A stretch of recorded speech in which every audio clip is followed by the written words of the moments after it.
back to music by Ozzy Osbourne. So I've been intrigued by some of Ozzy's music. He has been notorious to me. I've known of him and sort of seen the antics, but not really known the music. Until recently, getting into some of the Black Sabbath music that he created. And today we are going to Diary of a Madman. This was suggested to us by Nicole on YouTube. Thank you, Nicole.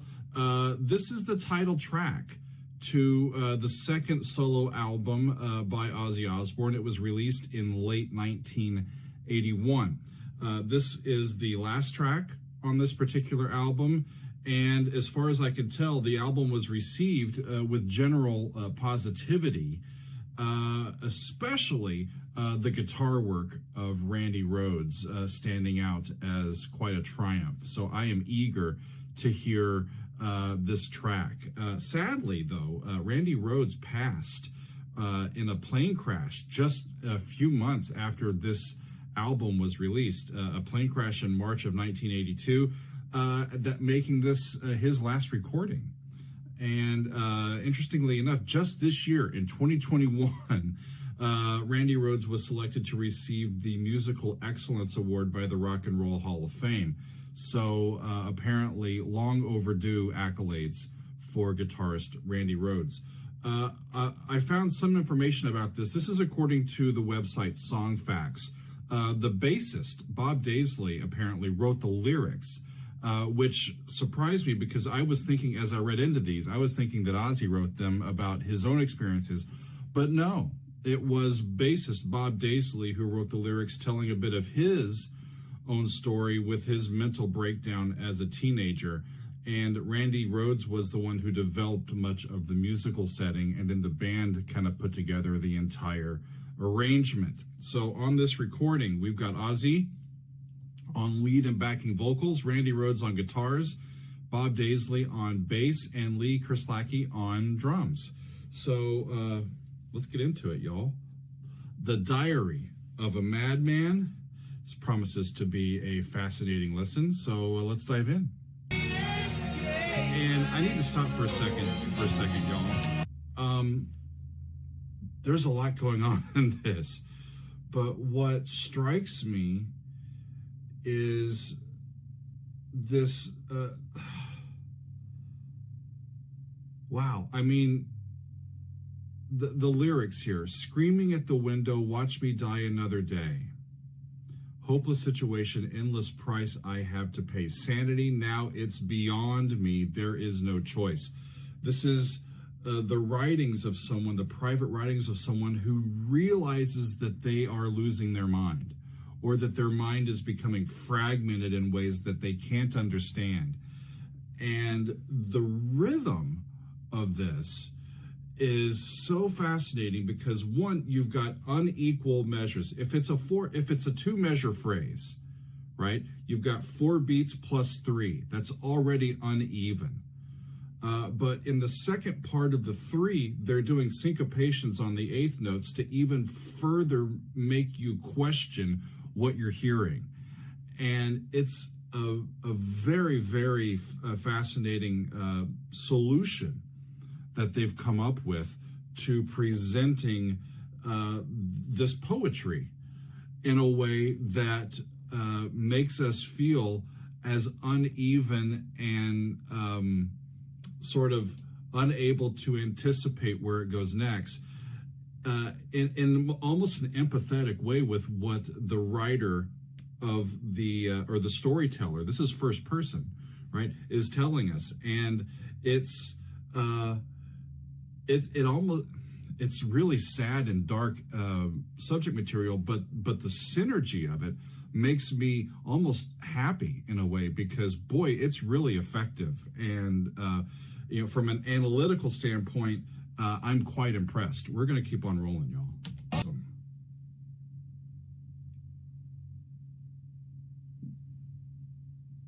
Well, y'all, count me among the people who are surprised and impressed by the quality of that composition. I was not expecting it to be that good, Let me tell you about why I feel that way. First of all, the construction of this is quite remarkable.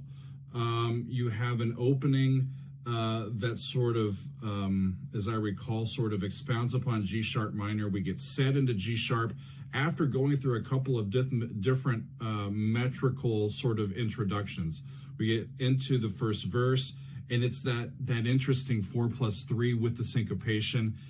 They get through a little bit of that, and then they move directly into the minor dominant. It is a modulation into the second section, this middle section, using the minor dominant, D sharp minor instead of G sharp, where they started. And goes along there for a while, and it has some great solos and a really neat arrival point. I think it was flat 6, flat 7, 1, everybody's favorite rock and roll arrival. And once they get through that section, they go back to the original material that we first sort of interacted with, back into the original key. It's an A, B, A construction, and it works totally fine. It's really, really effective. And I don't know if that's all to laud upon Randy Rhoads, but the entire band who put this together, I'm really impressed by it. But y'all, this is as real as it gets in terms of vulnerability in a lyric of someone going through a pretty dark and confusing time. Sanity, now it is behind me or beyond me. There is no choice. Diary of a Madman, walk the line again today. Entries of confusion. Dear diary, I am here to stay. They're looking into the mirror and they're not They're not recognizing the reality that's staring back at them. And that's a scary thing. I can only imagine. I've never had to deal with something quite that profound or scary or confusing mentally. But boy, I value the vulnerability and the openness of the writer in talking about this in such specific and visceral ways. It's no, and I don't mind. It's always a pleasure. I love Ozzy Osbourne. If you know me, if you've seen my previous videos, you know that I'm a huge Ozzy fan. Love everything that he's done. And yeah, man, I can do Ozzy all day long. Ozzy Osbourne, not a problem. This is not the best video footage. It is a live show. It's not the best video footage, but I think it is the best live version of the song on YouTube because it features Randy Rhoads. Randy Rhoads with his axe making magic. It's just always a pleasure to watch. Always a pleasure to watch. Anyway, enough talking, man. Let's rock some Ozzy Osbourne.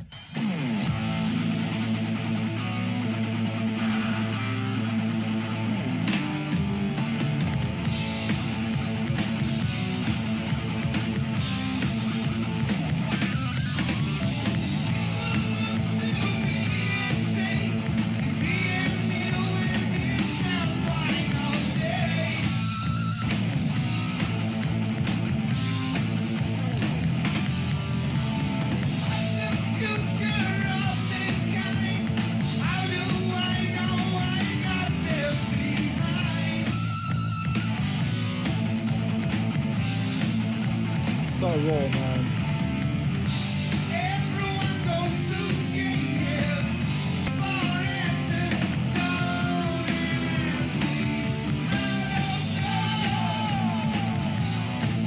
This live version sounds 100 times bigger than the recorded version to me. If you listen to the recorded version and listen to this, it sounds bigger, it sounds grander. And I think that's what this band did. Ozzy's band at the time just knew how to make it larger than life, man. So good.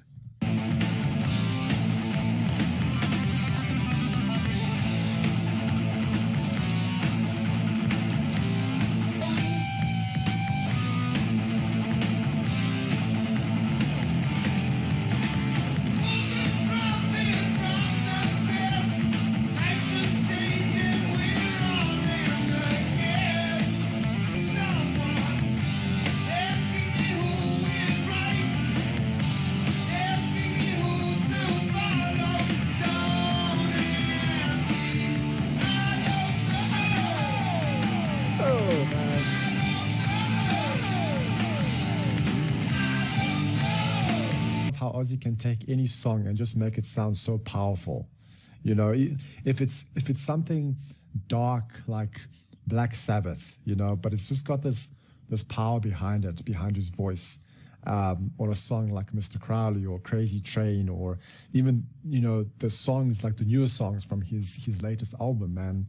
I mean, to hear such power, you know, coming from a 70-year-old man is just, it doesn't happen, man. You don't hear that much power coming from a young artist, you know, never mind an old artist. But he's always had that. He's always had that power in his voice.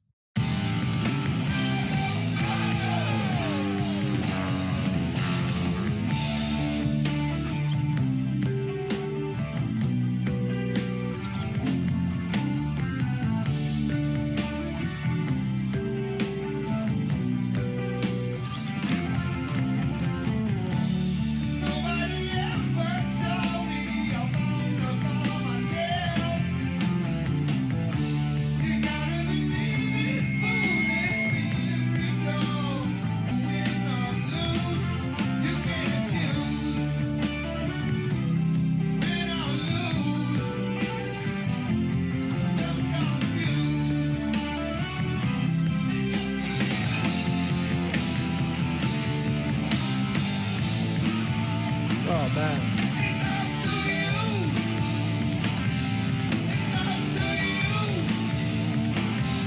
There we go.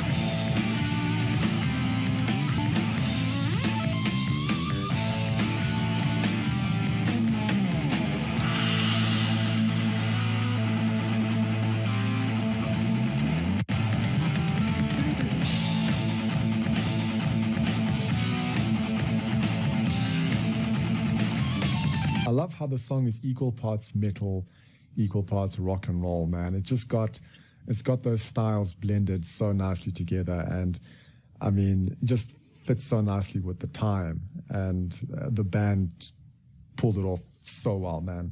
Such an amazing band.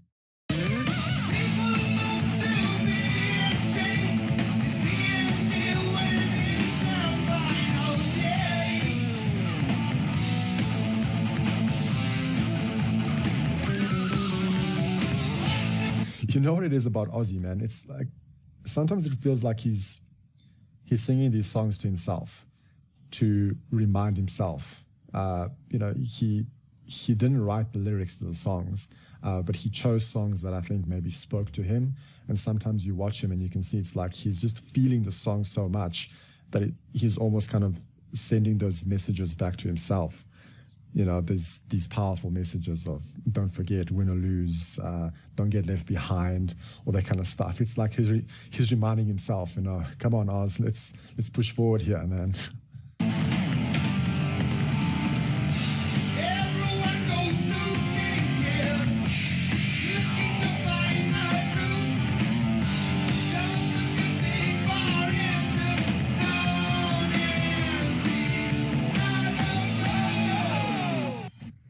Yeah, yep, let's do that again. Let's find another Ozzy song. I can do that all day long, man.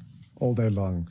So much fun. Ozzy is always just such a blast, so much fun to listen to. And this era for me was amazing. Randy Rhoads was just exceptional. And Ozzy had a lot of fun, man. You could see how much fun he had playing with Randy Rhoads. They were like best friends. He was always smiling, and always great to watch. Always great to watch this time in Ozzy's life, man, because it was just after his Great Depression, and he came out of it guns blazing. You know, he really turned his life around and just made it happen for himself. So, yeah, kudos, man. Hope you guys enjoyed that one. Heard a lot of Ozzy. I'm gonna be honest with you. I've heard whatever's out there. It's not like I never had an Ozzy album. I never bought an Ozzy album. I do like the Ozzy songs that I have heard. Don't ask me to name them. I just know they were Ozzy songs because this is Ozzy Osbourne, you know. But I don't own anything Ozzy. You know, if you talk about the hair bands of the 80s, the hair bands, then yeah, I could tell you about Cinderella. I could tell you about White Snake. I could tell you about White Lion. I could tell you about, what is it, Skid Row. I could tell you about Motley Crue. You know what I mean? The hair bands of the 80s. You know what I mean? David Lee Roth. I could tell you about all that. And I will listen to that. I did have. I used to be like, Mom, we didn't have a lot of money, but when she was able to buy me like a single or something in the music store, when you were able to buy singles, I would tell her, hey, Mom, can you buy me that single from whatever? And then the rest of the album, whatever I could, I would record it from the radio station. Like I'd have a recorder and I just record it. Sometimes real bootleg where I'd have a separate recorder, big ass recorder, and I put it on the radio, and I knew that they were gonna play it because the VJ announced it or the DJ announced it. And when he starts playing, bam, I hit record. I record the song like that, you know.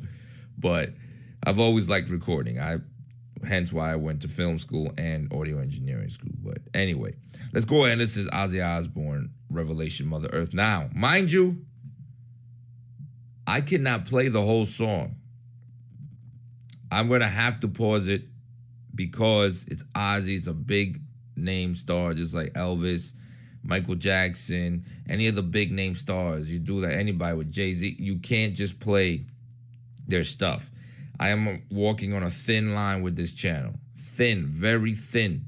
I cannot just play it. I understand this. I don't know how to tell. And some of you people that are complaining and bitching are way older than me, and you're acting like children.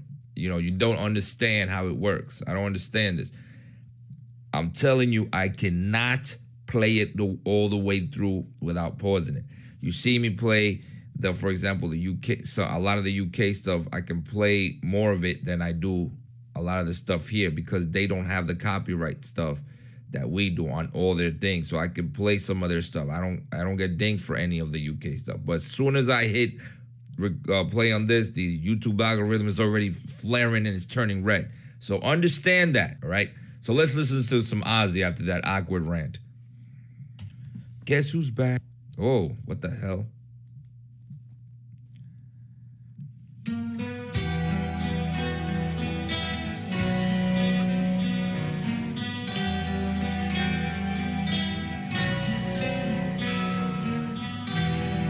Okay, I see where he's going. It's exactly what I thought.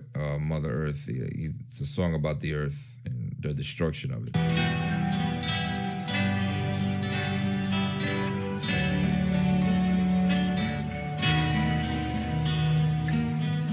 Man, that music from before, the way it sounded, the recording, the way the recording sounded, the way that they had to record, they didn't have a choice, was so like, I don't know. I think it just, to me, it hit you more. Like it was more, like now it's so digital. Yeah, it's clear as hell, HD, whatever you want to call it. But before, the microphones and the recording style that they used, you know, it just sounds like they're there. Like they're right there. You know what I mean? And I already felt like I was driving down Route 66 in a convertible. I don't know why. Just thinking of life.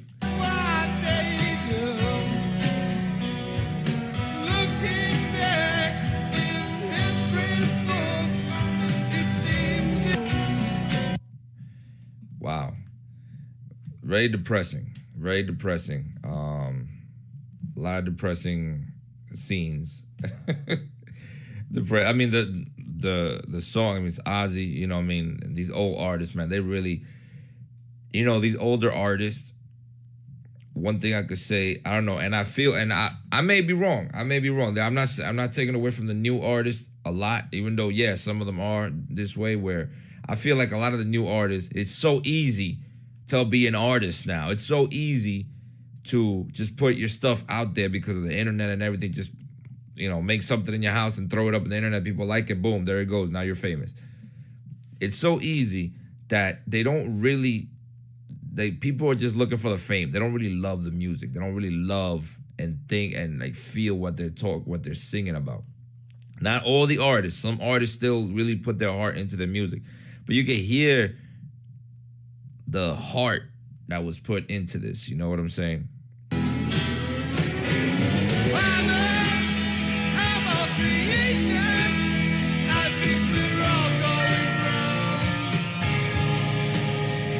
There go the icebergs melting.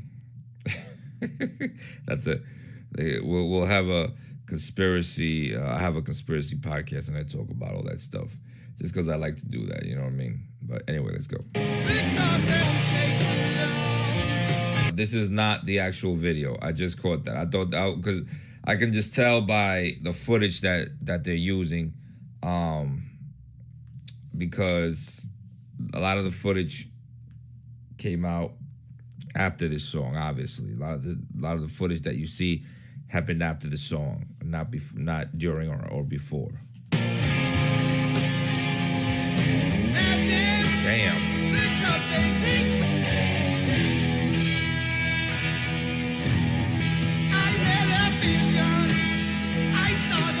Yo, that shit is so scary. I mean, everything that's happening here is bad, but I'm saying, like, the iceberg, looking at that giant iceberg falling, that's like too big to look at. You know what I'm saying? Damn.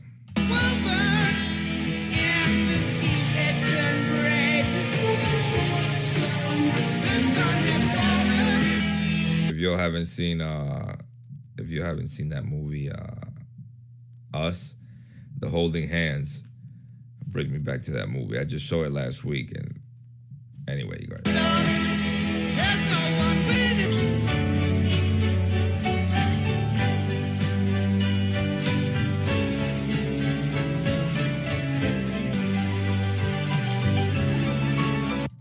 Why would we create a nuclear bomb for each other? Well, whatever, man. That's a little discussion, man. Why would we create bombs for each other? I mean, unless they're creating them for something else. Maybe that's coming from outer space or something.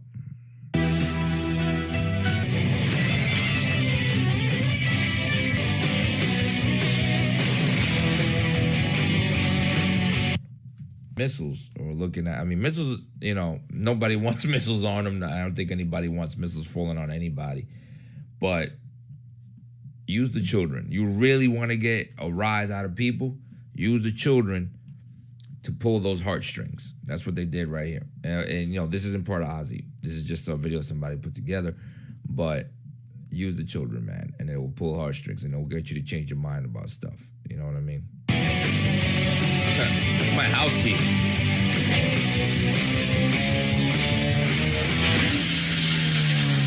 Oh, I like that. I like that. Oh, wow.